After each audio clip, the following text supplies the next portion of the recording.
Kakadosh Boker Or. Be'ezrat Hashem, we're going to continue with the halachot of Shavua Shechal Bo Tisha beav. Maran in Shulchan Aruch Siman Tav Kuf Nun Aleph Sif Gimel speaks about the Shavua Shechal Bo Tisha beav. Remember that this year it's actually the longest year that we're able to have. Usually the last few years we've been having that the Tisha B'Av falls out on Shabbat, which is pushed off to Sunday, or on Sunday in itself. So it's basically there's no Shavua Shechal Bo.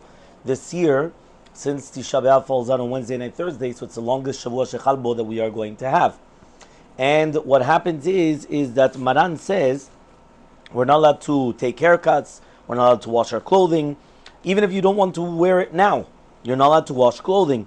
And even if you only have one chaluk, it's still going to be asur, right? And the same thing is the dry cleaners and so on and so forth. So first of all, to do with all these halachot, it's very important to know that because of this, a person should start preparing before Shabbat Chazon their clothing. How do you prepare the clothing exactly? Because if you're going to wear freshly laundered clothing, it's going to be problematic. Because Maran says you cannot wear clothing which is going to be freshly washed. So therefore he comes and he says what you have to do is you have to prepare them beforehand. So if a person forgot to prepare the clothing before Shabbat Chazon, so on Shabbat Chazon in itself, which is this Shabbat, what he has to do is on Friday night he's going to wear one clothing. When he wakes up in the Shabbat morning, change the clothing to another set of clothing. And then if he goes to sleep again for a siesta for the afternoon, again he's going to change his clothing. And by doing so, he's preparing his clothing in 3 different times. How long do you have to wear them? So it's actually brought down that the Ben Ish Chai says that it has to be that it had enough time to have some sweat get into it, right? And therefore he says, he's talking about whether it's 2 hours, 3 hours. However though, right, a lot of the opinions they come and they just say that it just has to feel that it's not freshly laundered. Meaning if you're going to put on a shirt, you feel, this is a clean shirt. If you're going to wear it for even 10 minutes maybe here in Miami is already enough, or 15, 20 minutes, whatever it is. And now if you would put it on again later on, are you going to say, there's a freshly clean shirt? You're going to say, this was already used. So as long as it's going to be considered that it was already used, so then that's going to be okay. Now technically speaking, it does not help just to throw it on the floor, right, and to consider it that it's already been worn.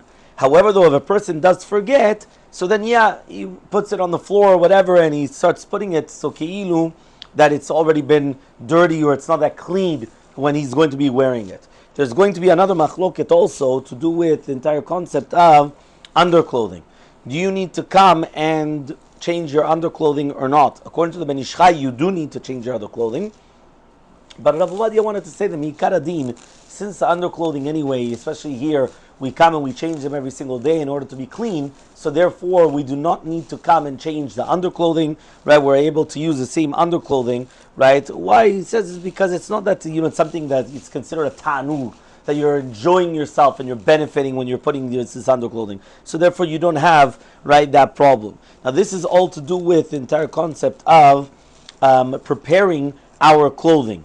Okay. However, though, when we're talking about just cleaning, for example, if it's going to be a little tiny stain, right, that a person has, so therefore, meikar adin, they could just clean that little tiny stain in order that they could go outside, right? There's not going to be a problem.